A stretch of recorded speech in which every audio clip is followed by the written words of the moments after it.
1999चं साल देशाच्या सीमेवर ताणतणावाचं वातावरण होतं, पण सामान्य जनतेला काहीच माहिती नव्हतं.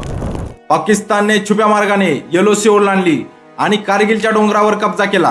परंतु आपल्या वीर जवानांनी प्रत्येक श्वासात भारत जपला होता. भारतीय सैन्याने सुरू केलं ऑपरेशन विजय. 84 दिवस चाललेलं हे ऑपरेशन रक्ताच्या थेंबांनी लिहिलं गेलं.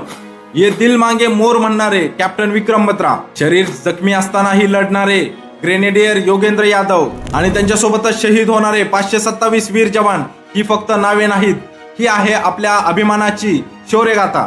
26 जुलै 1999 अखेर कारगिल युद्ध भारताने जिंकलं आणि आपला विजय झाला. तेव्हापासूनच 26 जुलैला कारगिल विजय दिवस म्हणून आपण साजरा करतोय. हा दिवस फक्त विजयाचा नाही, तर त्याग, बलिदान आणि मातृभूमीवरच्या प्रेमाचा आहे. कारगिल विजय दिवसाला माझा सलाम. हा व्हिडिओ प्रत्येक भारतीयाला शेअर करा.